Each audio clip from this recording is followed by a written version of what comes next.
My name is Carrie Warla, and I am the director of the Saline District Library.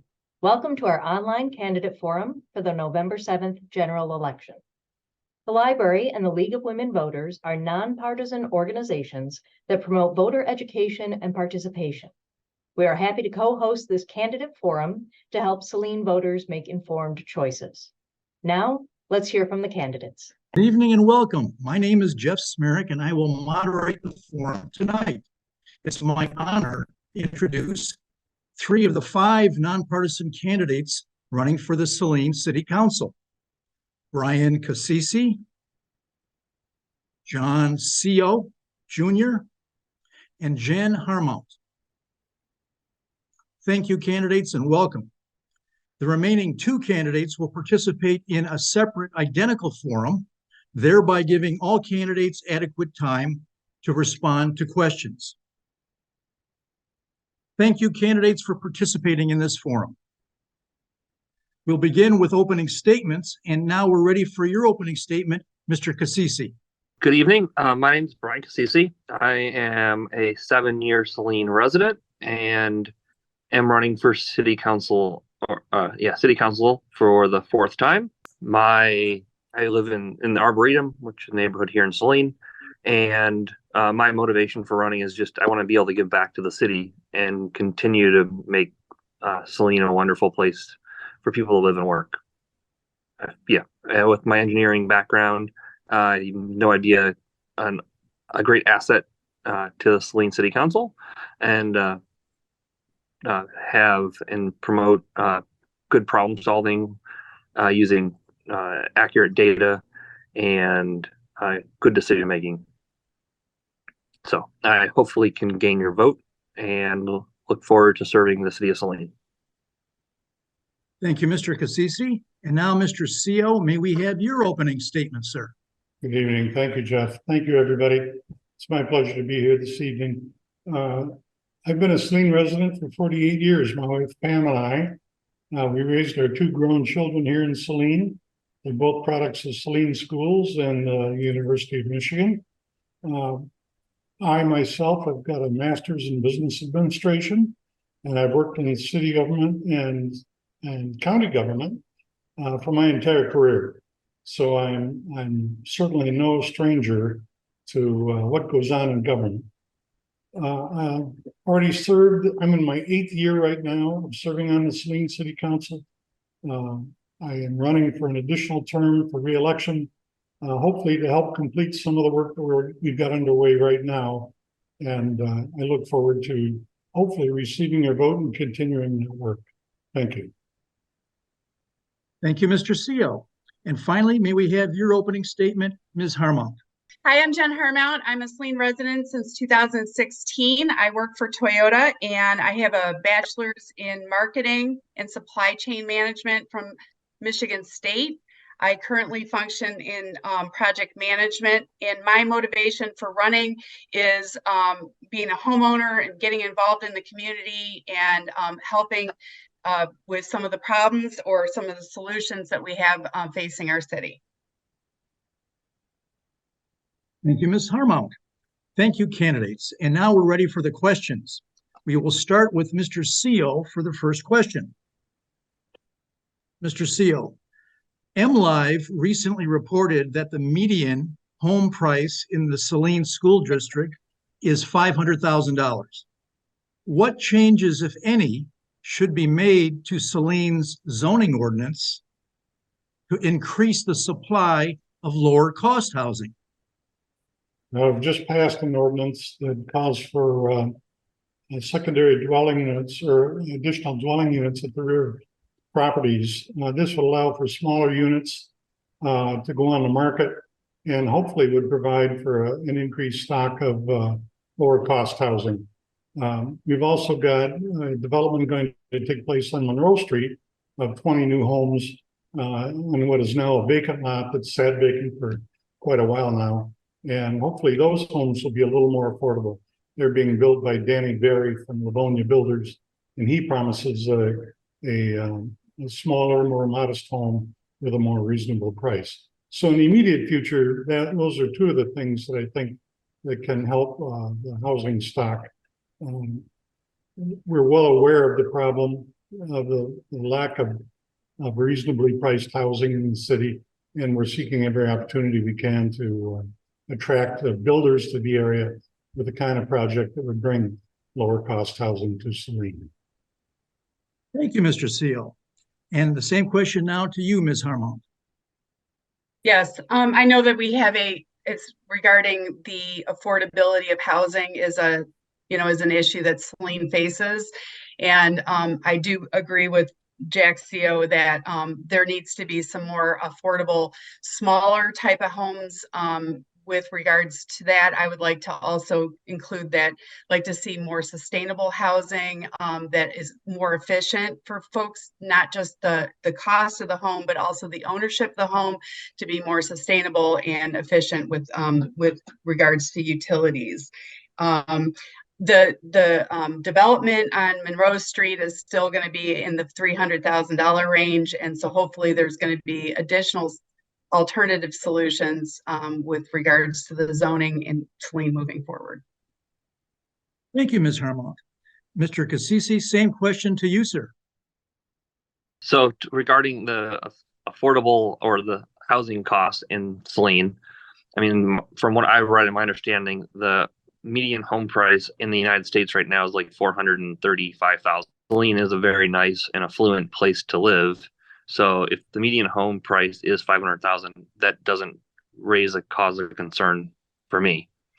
I think having additional homes built in the area that meet the needs of the typical or average Saline resident is a good thing. And I think open markets and people building what they want to build and what meets their lifestyles and needs in the open vacant lands is the best option for. So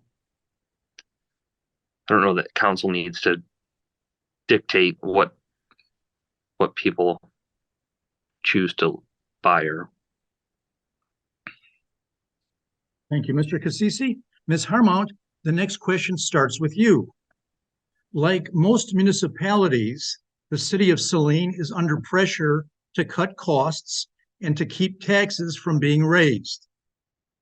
What can be done to reduce city expenses and or increase revenue? I think with regards to cutting costs and raising revenue, I think it's really important to look at the expenditures and be efficient with the expenses that we have. I have known that we've had put money towards feasibility studies. I just think that we need to be really purposeful about our vision for the city and make sure we're working a plan that meets that vision with strategy and long-term, mid-term strategy that addresses cost cutting, addresses efficiencies with budget expenditure, and addressing a process that is going to collaborate all the different entities within the city to be moving towards that plan and that strategy. Thank you, Ms. Harmon. Mr. Cassisi, same question to you, sir. Well, regarding the city's budgets and revenue, I think as a strong personal finance person myself, it's important to live within your means. And I think the city needs to get back to basics. In doing so, looking at not so much increasing new ways of revenue, but managing what we have to the best of our ability and not being wasteful with spending. There's been as Jen mentioned, a lot of different studies and consultants brought in, and I think those fees and what the output that comes with that is probably not value added, in my opinion. I think the data is there, and as a city, and I think collectively as council, we can make educated decisions without frivolous spending. Thank you, Mr. Cassisi. And Mr. Seal, same question to you, sir. Thank you, Gene. This has always been a problem in city government. We of course have the dual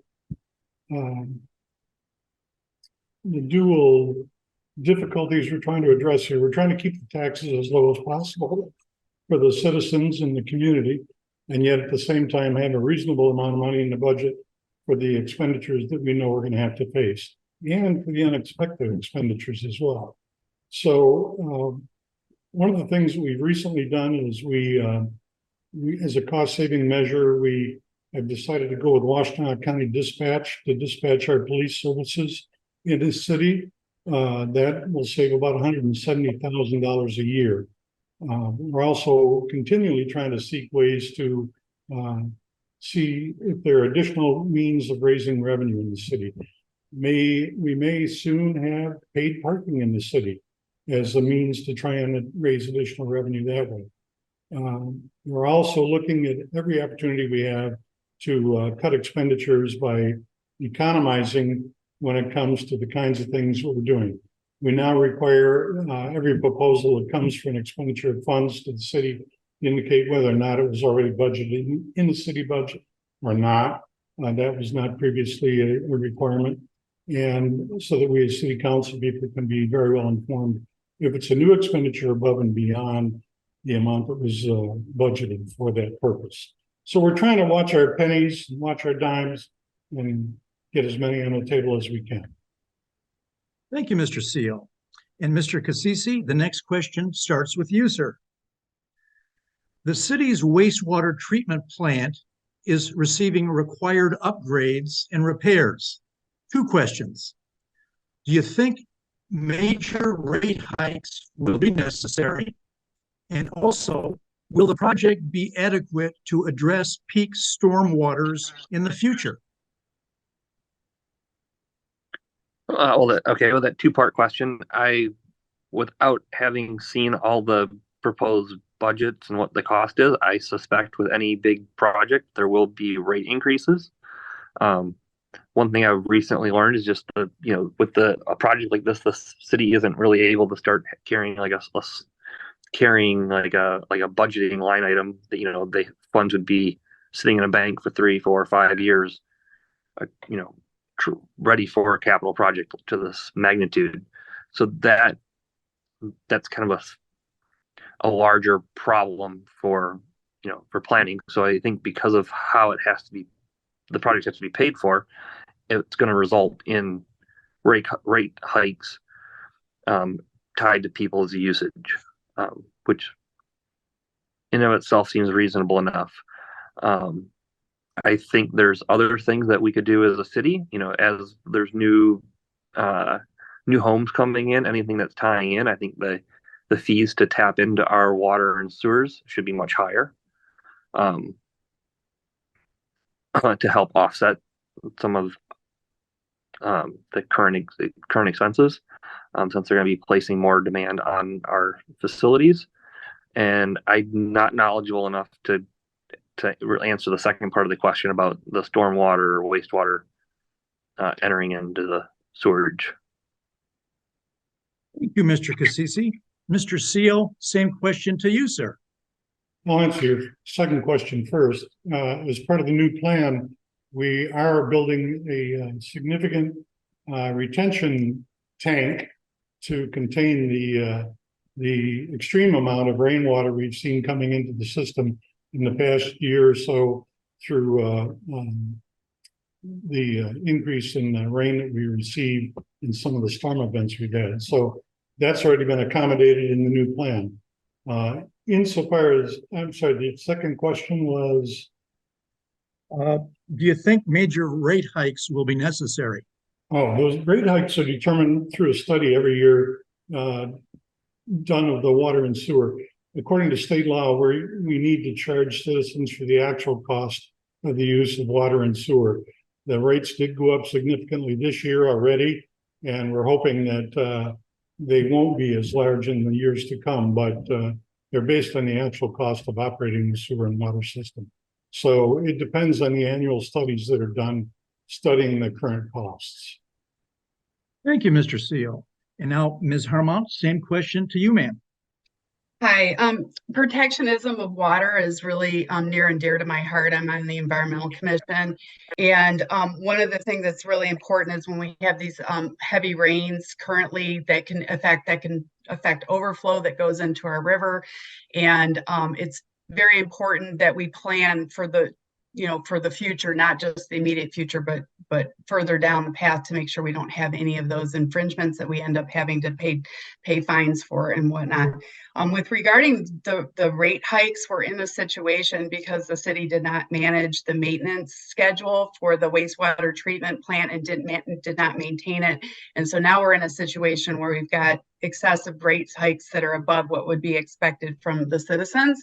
And so I would propose that we really look to maximize partnering with, and maximizing grant money to see what we can do to help offset those rate hikes. I do know, like Brian mentioned, that we can't just hold money in the fund, and it needs to be used, and we need to be putting it towards the wastewater treatment plant. But again, the citizens, this is a little excessive, and the citizens shouldn't have to be holding the bag 100% on that. Thank you, Ms. Harmount. Mr. CO, the next question starts with you. In what civic or nonprofit organizations have you been active in recent years? Well, I'm currently the chair of the Saline-Lindenberg Sister City Committee. So we manage the Saline-Lindenberg Sister City relationship with Lindenberg, Germany. So that's one of the civic organizations I'm active in. Over the past years, I've served on the school board. I've been on the planning commission. I'm presently on the cemetery board. I also serve as the alternate for the city of Saline through SEMCOG, the Southeast Michigan Council of Governments. So I stay fairly active in a number of different issues within the city. Thank you, Mr. CO. And Ms. Harmount, same question to you, ma'am. Yes, hi, I've been involved with citizen action, clean water action. I've been on the Environmental Commission since 2020, and I work I do a lot of cleanup with the Give 360, which does a lot of park cleanups around the area, as well as food gatherers and a couple other type of activities that are ad hoc with regards to helping out in the area. Thank you, Ms. Harmount. Mr. Cassisi, same question to you, sir. So I recently completed or was participated in the Saline Leadership Institute this year, which was a phenomenal program. In addition to that, I'm on the Tax Board of Review or Appeals with the City of Saline. Through work, there's multiple philanthropic events that I participate and support. One of the ones that I'm leading this year with my department is Saline Area Social Services. We'll be doing an event there later this year. And yeah, always willing to help somebody in need. Thank you, Mr. Cassisi. Ms. Harmount, you start with the next question. Do you see a need to increase the number of businesses in Saline? If so, what ideas do you have to do so? That is a great question. So I don't necessarily know it's the number of businesses, but the type of businesses that we're bringing to Saline. So I would definitely, my plan would be to make sure that we have vibrant, unique, diverse type of businesses, and meaning not repetitive, because if you only have one type of restaurant, then people are going to have to go outside of this city to get what they want. So bringing more diverse that fits in with our uniqueness, not having a bunch of chain type of businesses. And I would do that by partnering with some of our landowners to share the vision of what we want to have for our city, to have it be vibrant and unique, and someplace that people can come and visit and get a different type of experience that they're not getting currently, which we would like to have some more types of businesses to bring people to our downtown and our surrounding areas. Thank you, Ms. Harmount. And Mr. Cassisi, same question to you, sir. Great question. I think Jen did a very good job answering it. I think we, as a city, we should we have, our people are amazing. We have a lot going here that should attract great businesses. I personally would love to see something like a Trader Joe's or something like that come into our area. I also know we're kind of, as a city, we're kind of landlocked. We in maybe the growth areas for businesses can be a little bit limited. So, I mean, being truly believing in like free market society, I'm not so sure what what what would be my first approach or what I would do to get a business decide to come here. But I would encourage and support anyone that wanted to develop and bring a unique, new, ideally more restaurants and choices into Saline. Having said that, I know also that they're looking at doing parking studies in Saline or have done parking studies, and they're wanting to have paid parking. At that point, I think that's going to do more harm than good, in my opinion. I know if I have to pay for parking, I'm more likely to drive to Ann Arbor and experience more variety, having to drive an extra 15 minutes than, having to endure a $50 meal in Saline plus another $4 or $5 in parking. But that's just my own personal perception. Thank you, Mr. Cassisi. And Mr. CEO, same question to you, sir. Well, in the recent past, we had the good fortune to hire Mr. Ben Harrington, who's our community development director. Ben is a young man. He's got some great ideas for attracting new business to Saline and for working with them to kind of provide the help that they need in getting established here in the community. We are seeing now some of the new businesses come in. White Pine Studios has enlarged their space recently. I think we have a new restaurant coming in addition to what's already there at White Pine. The bar area previously occupied by Barbecue 52, I think, will soon be occupied as a new business. We do have difficulty, and it's both a difficulty and advantage with US 12 coming right through town. It's kind of bisects the town. The busy, heavy traffic on that street is a challenge for businesses that want to locate along within the city. And a lot of people, I think, are not very comfortable crossing Michigan Avenue from one side to the other, given the heavy traffic. So we're trying to do what we can to work with downtown or the Saline Community City, the Saline City Community Organization, who is working with the businesses and the Chamber of Commerce to make it a very attractive place in Saline for businesses to come and locate by providing them with new ideas and incentives. Thank you, Mr. CEO. Mr. Cassis, the next question starts with you, sir. Should council be striving to make Saline a more diverse and inclusive community? If so, what steps would you take to achieve this goal? I think having an inclusive neighborhood or city is paramount. I think that should happen naturally. I personally kind of take the maybe Mr. Rogers approach of, I want to be everyone's neighbor, or won't you be my neighbor? And golden rule, treating people the way I want to be treated and treating people the way they want to be treated. I know I've been corrected now that that's the platinum rule of treating people the way they want to, knowing how to treat someone the way they want to be treated, with some craziness. Any rate,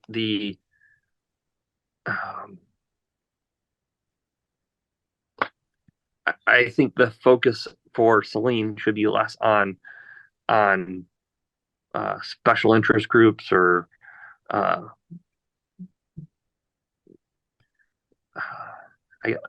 let's see. There's a hierarchy. For the way I see things, it's kind of like a hierarchy of needs. If it affects everybody, like wastewater, sewage, that's where our top priorities are. So until all of the things that in fact everybody are in 100% working order, and we are fully accountable and able to manage those things, then we can start growing and trying to tackle other areas of improvement. But until we have the basics, I think trying to spread our emphasis on accommodating everybody and everyone's wishes, and also maintaining the normal duties that we have as a city, I think we're just then spread too thin. Thank you, Mr. Cassisi. And Mr. Seal, same question to you, sir. Mayor Marl has, within the last couple of years, instituted the Diversity, Equity, and Inclusion Task Force. Now raised to a committee the other night. We just passed a new ordinance that strengthens our non-discrimination ordinance. And along with that, we also passed an ordinance that puts in place a Human Rights Commission. So it'll be a 5-person body to review the kinds of complaints that might come in as regards human right, in unequal treatment of people who feel like they are aggrieved. So we're making positive efforts, I think, to try to make this a more inclusive community through both of those efforts. And hopefully people who in the past have felt like they've been somewhat disenfranchised should feel free to come forward and exercise their opportunity to make a complaint if necessary to this new Human Rights Commission, to get a hearing and to have their grievances redressed. So hopefully we're moving in the right direction to try and make it more comfortable for people of all kinds. Like Brian says, Brian Cassisi says, everybody should be treated equally, regardless of race, color, creed, whatever. That's one of the basic tenets of our sister city relationships, is to get people to realize that people of different cultures, different backgrounds are just like we are, and that we're all human beings. We all want to have the same kind of peace and security. Thank you, Mr. Seal. And Ms. Harmount, same question to you, ma'am. Yes, I moved to Saline because I thought that was just to be honest with you, the school system.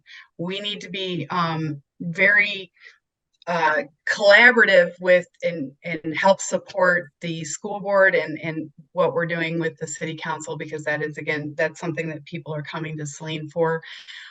With regards to that, also inclusiveness, nobody wants to be in a community where they don't feel like they're welcomed or included. And so part of that is having different types of options, different types of housing.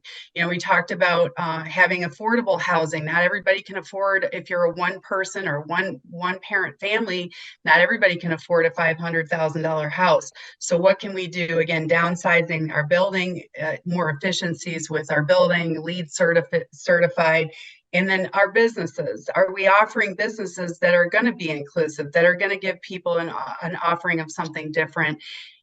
So these are things that are not just saying what we're going to do, but let's do that. And I think the city of Saline has done a great job setting up the Human Rights Commission and the DEI Commission, and we've made a lot of strides in the city. And I'm really hopeful that we're going to be moving that initiative forward. And I'm happy to be part of that future. Thank you, Ms. Harmount.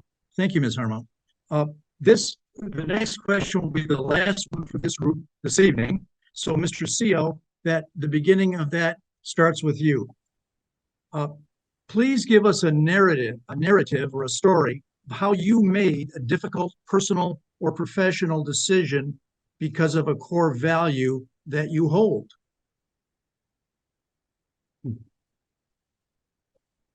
Well, I think most decisions that we make are important. Probably one of the more difficult decisions I recently made was the decision to move our dispatch service from the Saline Police Department over to Washtenaw County Sheriff's Department. I considered all aspects of the decision and trying to come to my final opinion on what I should do. The money, of course, is one thing. Like you've stated, we're in need right now of watching all of our expenditures and garnering as many resources as we can. So saving a fairly large chunk of money in that regard was one of the keys in doing that. The other thing, of course, was looking at the bench strength that we have with only one dispatcher sitting in dispatch at a time. And at a time of a true emergency, they're usually flooded with telephone calls, and it's more than one person is able to answer. So although my past has all been tied up with police departments and so on, I'm a retired police officer from the city of Saline, from the city of Ann Arbor, and have an affinity for police service and the maintenance of our own dispatch. That was a very difficult decision for me to make. A number of my friends have worked in that dispatch. I managed that when I worked at the city of Saline, and it was kind of a heartfelt decision for me to make. Thank you, Mr. Seal. Ms. Harmount, same question to you, ma'am. I think there's a lot of different decisions that I've been faced with that I've had to make as a single parent. How I diversify my time. One of the difficult decisions that I made was running for city council. Again, I'm very purposeful about my time and how I spend it and whether or not it's going to be, time well spent. And so that decision for me is to get involved with the city and to get involved in some of the conversations that either directly or indirectly or don't directly impact me, but impact other citizens in the city. So that is getting involved is not always a fun, comfortable thing to do, but it's something that's necessary. And if none of us get involved, and I want to say, for the folks that are on this panel, thank you, Jack Seo, for serving on city council for so many years. Thank you, Brian Casasi, for running for city council and caring enough to, put the time in to do this. It's not comfortable running for city council. It's a really uncomfortable process. And for me, it's getting out there and talking to folks about, getting out there, not necessarily always the most extroverted person. It's not a comfortable process, but I think it's necessary, and more people should get involved. So I would put a plea out to anybody that's listening. If you're not involved, find a way to activate your passion to get involved with your city. Thank you, Ms. Harmount. And Mr. Casisi, same question to you, sir. Thank you, Jen, for the compliment. And so, yeah, my motivation, or one of the things I've done that kind of, put me out of my comfort zone, is running for city council. I am not a public speaker. I don't like the attention. I'm not a politician. I don't like the political nature of any position.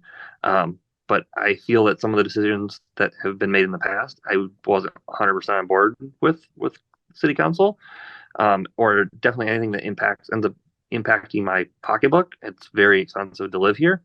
Rather than complaining and being upset with those that are making those decisions, my motivation has been, I will get involved and,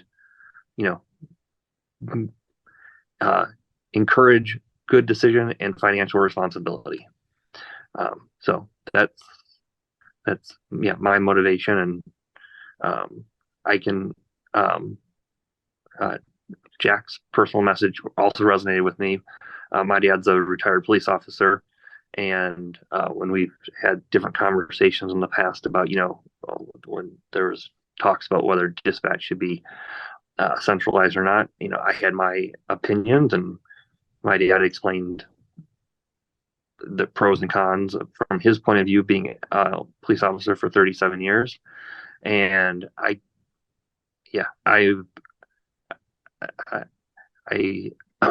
think, those that were in that decision making, I think that's a tough decision to make. I think personally, I would have waited another year or two to make the decision, from a standpoint of to monitor, since Milan previously had disbanded their dispatch, to see what if any negative implications happened there, since they're a very neighboring city and also very recent change. Thank you, Mr. Casisi. Thank you very much, and thank you all of the candidates for your excellent answers. Now is the time for moving to closing statements. So we will begin with the first closing statement with Mr. Cassisi. May we have your closing statement, sir? Sure. So again, my name is Brian Cassisi. I'm running for Saline City Council, and for the fourth time, and would appreciate the opportunity to serve all the Saline residents, and to the best of my capacity, focusing on sustainability, clean water, the sewage system, and financial accountability. So remember me November 7th, or for those absentee ballots now. Thank you, Mr. Cassisi. Mr. Steele, may we have your closing statement? Thank you, Jeff. Thank you, folks. It's been a pleasure to participate tonight in this forum. Thank you to my fellow candidates for your straightforward answers and so on. I appreciate the fact that we have not just a shoe-in this year in terms we've given the citizens some choices out there. So hopefully you'll make your choice. I would appreciate your vote. I think that we have a lot of important work to complete. I would like to see the completion of the wastewater treatment plant project that we have underway right now through to completion. I'd like to see some kind of a future plan set up for the preservation of the recreation center and the costs that we're going to face there if we're going to continue with that. And like my fellow candidates have said, the fiscal integrity that will keep us without having to raise taxes for the citizens who are already hard pressed in many ways to meet their financial obligations that day-to-day life brings to them. So I'd appreciate your vote. I'd like to continue the work that I've started. Thank you. Thank you, Mr. Steele. And now, Ms. Harmount, may we have your closing statement? Hi, I'm Jen Harmon. I'm running for Saline City Council. I appreciate the forum tonight. Thank you so much for the invite. And again, I want to reiterate, appreciate having a chance to participate with my fellow candidate, running for Saline City Council. So in essence, I believe in being a good human being and respecting others with dignity and respect. I'm in project management and procurement specialist. I believe in making decisions that are fact-based and that we do a good root cause analysis and look at all the data before we move forward, spending money on feasibility studies or making decisions we should be making decisions based on a comprehensive strategy with all of the data. I believe in collaborative communication and making sure that all of our business partners, our community partners, and different commissions and government entities are all working towards that strategy and that vision for the city. And finally, I've been involved with environmental sustainability and for a very, very long time, since the early 90s.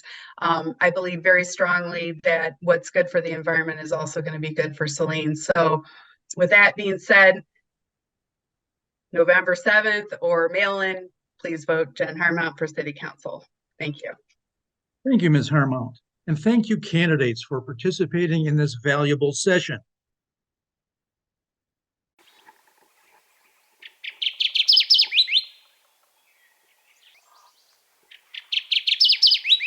Good evening and welcome. My name is Jeff Smerick and I will moderate the forum tonight.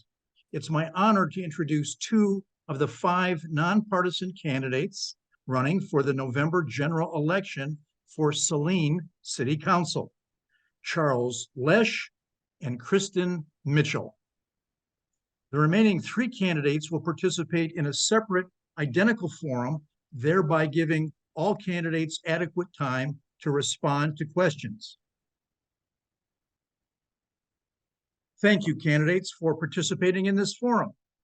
We will have opening statements first, and we're now ready for your opening statement, Mr. Lesh.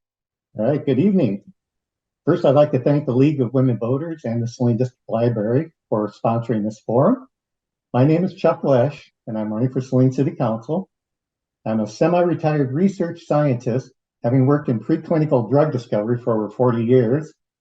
I've lived in the Saline area for over 30 years, and I'm proud to call this community my home. My wife was a small business owner in Saline for over 20 years. My two daughters are graduates of the Saline school system. In all, I have 4 generations of family currently closely linked to the community. I'm running for city council because I care deeply about Saline and want to help ensure that it remains a thriving and vibrant community for all generations. I believe that my experience on the Park Commission, pastoral council of my local church, and many other local organizations, as well as my 10 years as a volunteer coach for the Saline Women's Cross Country Team and 4 years on the Saline School Board, including a term as president, have given me the skills and knowledge necessary to be an effective council member. I'm committed to working with the other members of the City Council to address the important issues facing our community, such as economic development, affordable housing, infrastructure, and improvement. I'm also committed to fostering an environment where all residents feel welcome and respected. I believe that Saline's a special community, and I'm honored to have the opportunity to serve its residents on City Council. And I ask for your vote on November 7th. Thank you. Thank you, Mr. Lesh. And now, Ms. Mitchell, may we have your opening statement, ma'am? Thank you. I'd also like to wish a good evening to everybody who's joining us and watching this, and give a warm thanks to Saline District Library and to the League of Women Voters. My name is Kristen Mitchell. I am running for Saline City Council. My educational background is I've earned a master's degree in health administration. My work background is that I've worked in large health systems, Trinity Health, the University of Michigan Medical School, and I've also learned a trade, worked for a small family business. So I have a very different and rich work history that I think particularly gives me the skill set, the hard skills and the soft skills to work for citizens on council. And I am a past council member. I was elected to 2 terms, and I'm really grateful to be here tonight. Thank you. Thank you, Ms. Mitchell. And we'll move now to the questions. We will start the first question with Ms. Mitchell. MLive recently reported that the median home price in the Saline School District is $500,000. What changes, if any, should be made to Saline's zoning ordinance to increase the supply of lower cost housing? Thank you. So housing is a very hot button issue. Parents like myself have wanted our children to work here and have found that our children are priced out of the market. I'm happy that at recent council meetings, our city staff are starting to have the discussion about zoning and what part that plays. There are cities across the nation that have ended single family zoning altogether. And while we are a small city of nearly 9,000, I think we would do well to do some very careful visioning and some very careful market research and understand what the next 10, 15, 25 years are going to look like, and start to have those zoning discussions and what impact that will have on our home buyers. Thank you, Ms. Mitchell. Mr. Lesh, same question to you, sir. Well, thank you.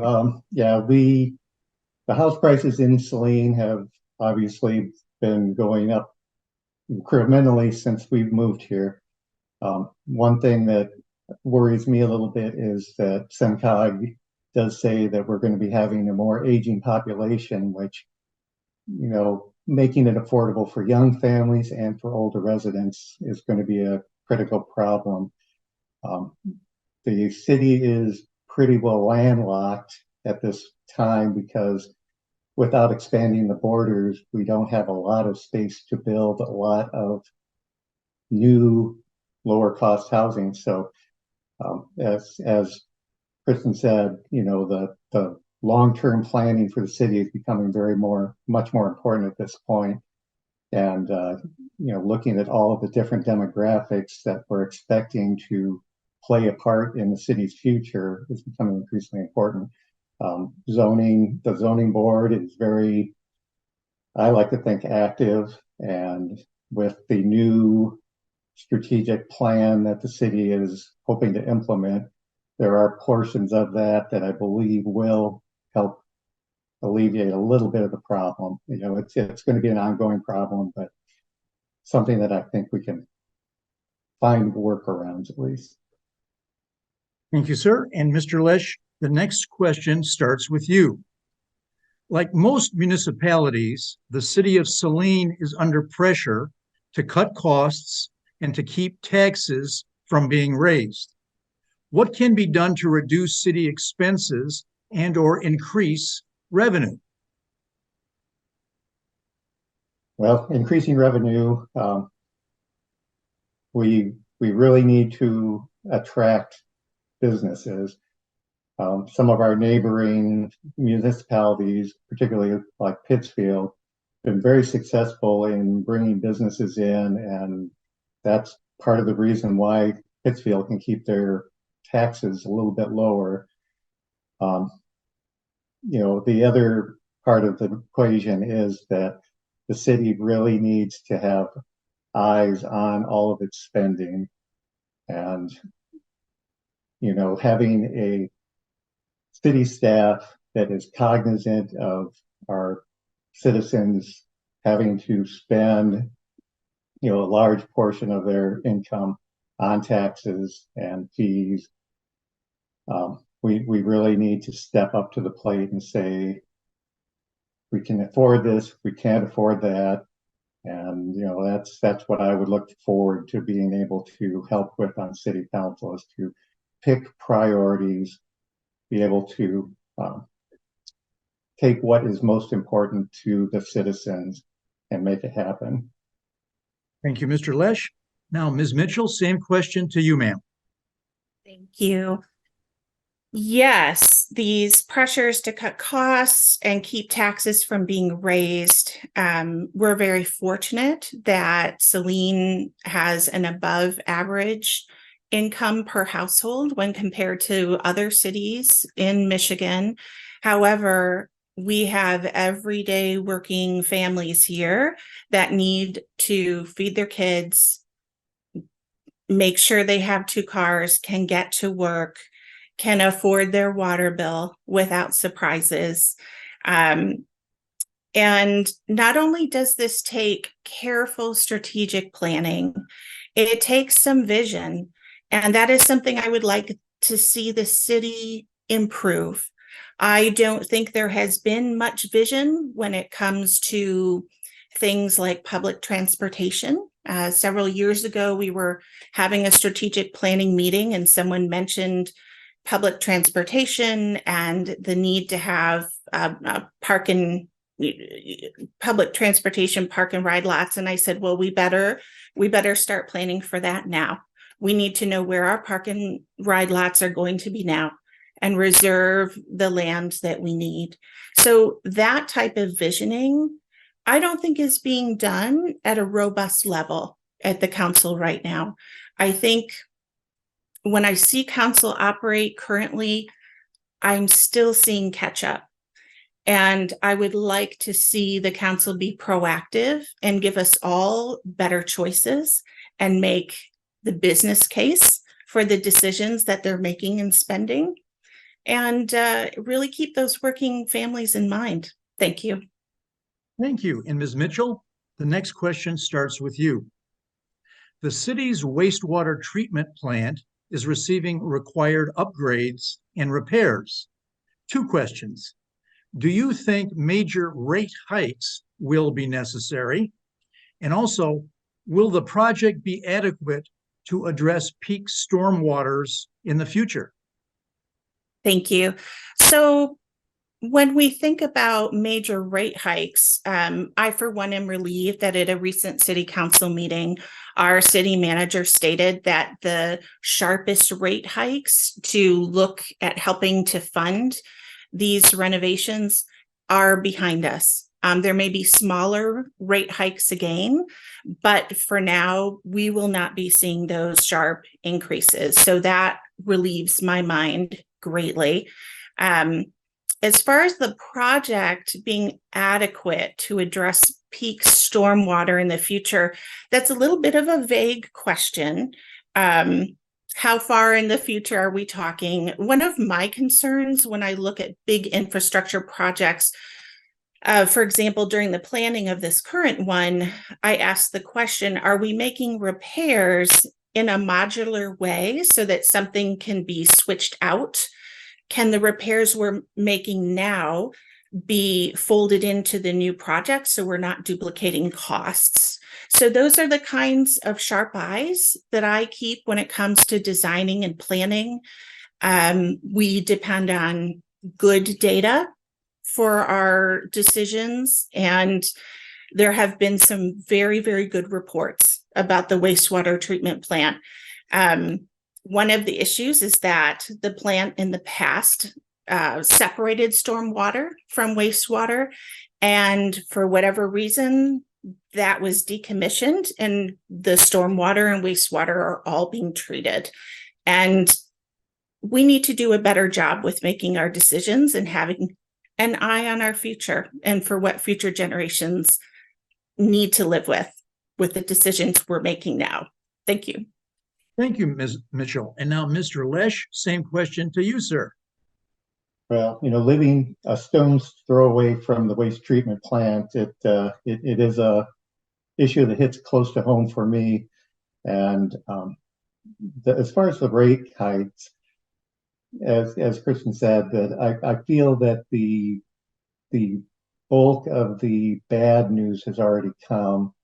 The city has been somewhat successful in being able to garner a little bit of state and federal money to help with the upgrades. And, this is an issue that's taking place across the country, and it's going to be kind of a fight for federal dollars, I think. But yeah, I think if we can keep the support of our state and national legislators to bring little pieces in, it will be able to moderate the price of the upgrades. As far as being adequate to handle stormwater, I've been a member of the Friends of the Saline River for some time, and I know that the effluent going out from the waste treatment plant is a big concern to those of us that have our feet in the water, so to speak, at the river. I think, at least for the near term, the capacity for the plant to handle stormwater, not giving the climate change in storms, which affect a lot of communities across the country. But I feel like the city staff has got a good handle on what they can do in the event that more volume capacity needs to be handled. So that would be mine. Thank you, sir. And Mr. Lesh, the next question starts with you. In what civic or nonprofit organizations have you been active in recent years? Oh, well, I just got back from a tour of the Saline Lindenberg Friendship Group, which was a very nice organization. It helped sponsor cooperation and friendship between our sister city and Lindenberg, Germany. I've been, as I mentioned, working with the Friends of the Saline River, and we are trying to create a navigable channel between the cities of Saline and Milan, which is a tall order for all the trees that are along the way. I've actually been fairly active with my church and its different organizations within it. Civic organizations, I've been volunteering with a little bit with Oktoberfest and some of the Main Street activities. I've kind of moved away from the school district quite so much since my children are older and moved on and making room for the newer generation. waiting for my granddaughters to grow up, and then I'll jump right back in. So Thank you, Mr. Lesh. And Ms. Mitchell, same question to you, ma'am. Sure, thank you. It is rare for me to have a week without some type of volunteering involved. So I also belong to a local church, a welcoming and affirming church, that all people are accepted and loved and are welcome to participate in our worship. I have done a lot for the LGBTQ community. I have done a lot of anti-racist work. I think I have about 150 hours of anti-racist training, of anti-bias training, and that's been a real journey and eye-opening for me. Other local institutions, they're going to sound familiar. I was at Saline Area Social Services a few weeks ago when there was a food drive. I signed up for a shift there. I do love Saline Main Street. I have also volunteered for Oktoberfest and was the one who was wiping off tables in the morning on Saturday so that people could have a dry place for their meals. The city, you know, whether it's I'm taking a walk and I'm picking up trash, working for my church on behalf of women, a tremendous amount of my life is devoted to volunteer work, and it's one of my great joys. Thank you. Ms. Mitchell, the next question starts with you. Do you see a need to increase the number of businesses in Saline? If so, what ideas do you have to do so? So we're very fortunate in Saline. We have a business park where we have some larger industrial style businesses. We have our downtown, which is historic and a very welcoming place to be. And we have both our east and west business corridors. We talk a lot about downtowns because research shows that if you have a good downtown, the entire city benefits. And so a lot of my focus has been on downtown. We certainly are losing businesses recently in our downtown area. That's a level of concern for me, no small concern. And we need to do everything possible to make sure that when you're looking for a place to do business, to open up business, that we have good on-ramps. So whether it's a pop-up program, we have businesses in town that started as a pop-up in a space downtown, and then all of a sudden they're able to open a storefront. And that business model has been successful. We need to continue it. I have heard from business owners that it is not easy to open a business in Saline, and we absolutely need to change that. I think it's different for our larger businesses. They have a different experience than our downtown and east-west corridors, but boy, we need to really advocate for our small family-owned businesses. Thank you, Ms. Mitchell. Mr. Lesh, same question to you, sir. You know, I agree that you know, there's been a little bit of flow in and out of the downtown area, and you know, there are businesses that are kind of overdone in Saline. I mean, really, how many Mexican restaurants does a city the size of Saline need? But you know, there's always room for the small businesses. But what I would really like to see are more of the tech. You know, maybe it's just my background, but Mitch Rhodes moved his company into the old Union School, and you talk about a success story. And if we can get smart young entrepreneurs, I mean, Ann Arbor is a breeding ground for these guys. They have their own incubator up in the NCRC in Ann Arbor. If we can convince people to come down to Saline and set up shop down here, be it in a historic district, not historic district, but a historic building like Mitch did, east-west corridors, because, you know, the east-west corridors, we don't want to become another Canton with just a drive down Ford Road. You want to have things that people want to go to see. Imagine Theater was a great addition in the East End, West End. I think we need to get some more stuff down there. Business Park, plenty of room yet for smaller up and coming companies that will grow the economy in Saline. And I'm going to do a shout out to Ben Harrington. I think Ben is actually doing a nice job contacting new businesses and trying to get them to bring their shops to Saline. So good job, Ben. Thank you, Mr. Lesh. And the next question starts with you. Should council be striving to make Saline a more diverse and inclusive community? If so, what steps would you take to achieve that goal? That's a very good, after the last city council meeting where they had brought up the new DEI bylaws and things. I'll admit it right up front. I am not the world's expert on all of the things DEI. I've spent my life in a laboratory, but I was happy to see that the committee has gotten a lot of very good, passionate members. I think that's a great first step for Saline. Yes, it's a very important thing that Saline needs to do, and the council has to support it because all actions in Saline should start with the city council with input from the citizens.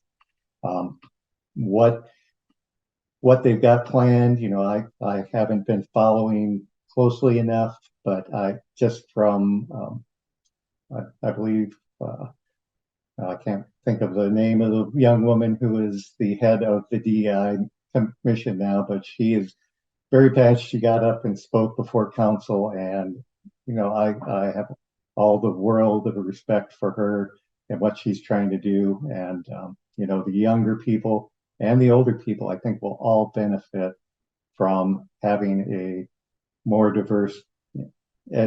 As a lot of people think, Saline is pretty vanilla as far as our citizens, but I really hope that Saline will become what people had always said would be a little Ann Arbor, because Ann Arbor's got a nice community up there, and I think it would be nice if we had the kind of diversity that Ann Arbor does. Thank you, Mr. Lesh. And Ms. Mitchell, same question to you, ma'am. Thank you. I am more well-versed in diversity, equity, inclusion issues, I think because I've had to be.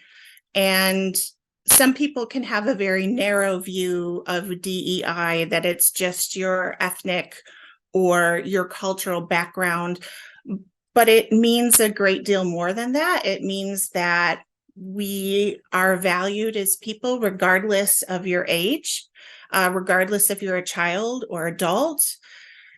DEI means you're of value whether you're an adult with children or without, whether you are a hearing person or you are deaf. It means that people are seen and possess human dignity regardless of the fact they are atheist, agnostic, or practice one of the world's many older spiritual traditions. It's very important that we increase our diversity because that is our future.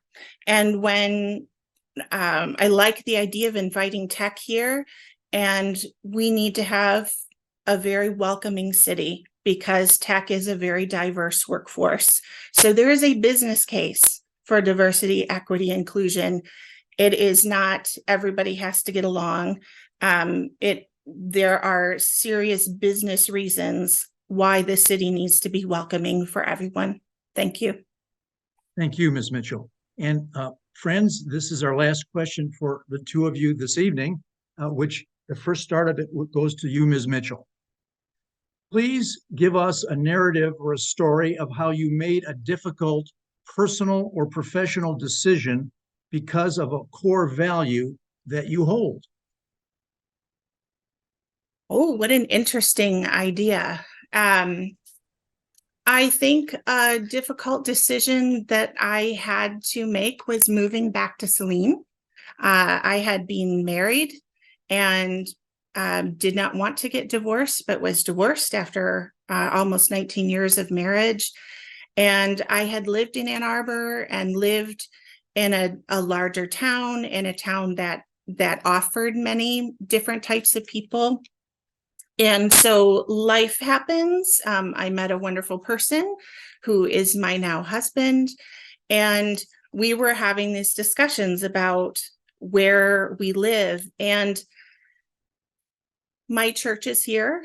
My mother is here. My now husband is here.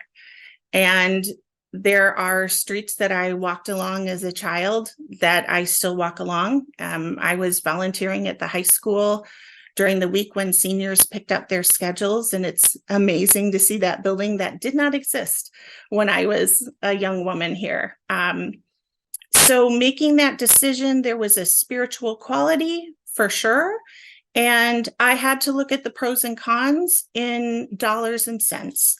And that's very indicative of how I make all my decisions. And I'm happy with my work through the Saline Leadership Institute.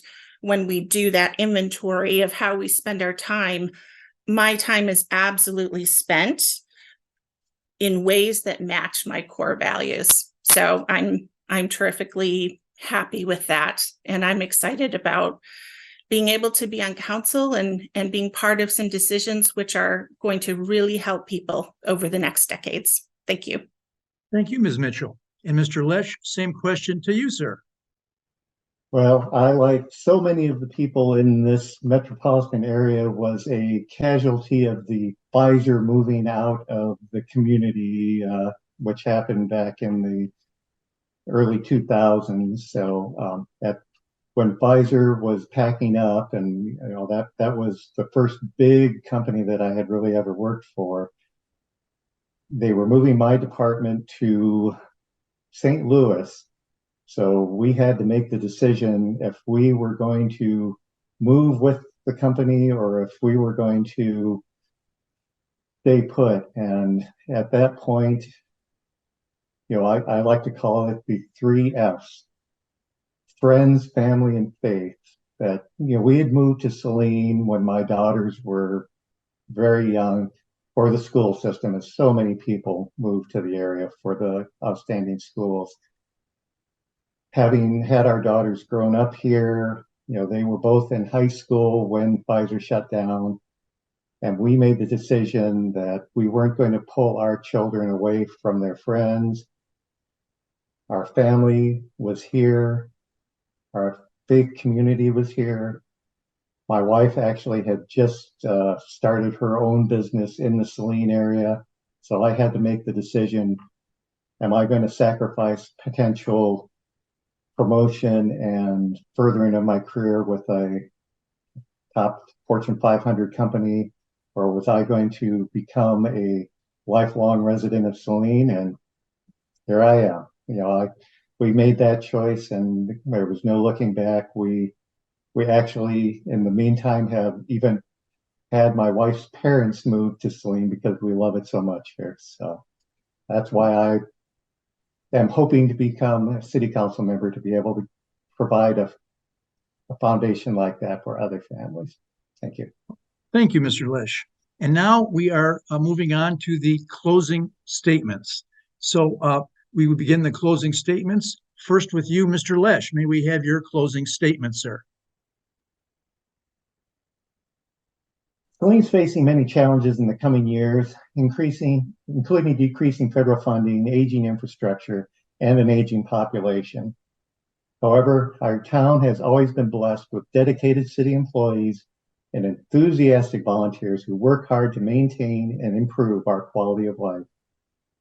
I believe I have the skills and experience to help Saline overcome these challenges and build a better future for all of us. I have a proven track record of success in problem solving and personnel management. I'm also a good listener, and I'm committed to working with everyone in the community to find solutions that work for everyone. I'm also committed to fostering an environment where all residents feel welcome and respected. And to all the young people listening in, I want to say this. Saline is your community too. Your voice matters. Please get involved and help us shape the future of our city. I hope to have your vote on November 7th so I can work together with you to make Saline the best place to live, work, and raise a family. Thank you for your time and consideration. Thank you, Mr. Lesh. And Ms. Mitchell, may we have your closing statement? Sure. There's one issue that we haven't had a chance to discuss tonight. I feel as though I have spoken a lot about myself, and my only other thing that I'd like to share with people is the lack of communication that I've seen with council and a disconnect between the community knowing what's happening. I've canvassed in neighborhoods and have seen work being done there. And I talked to one of the neighbors. I said, "Oh, what's happening?" And he said, "Oh, I don't know." And so I was able to contact the city manager and ask, and then reach back out to that neighbor. We need to do a better job as a council with involving citizens in the decisions that affect their everyday life, that affect their pocketbook.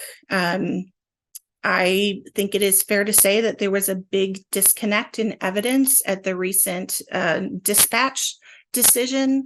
And we have some important things coming ahead. We have whether or not to remove a dam. We have how are we going to attract businesses?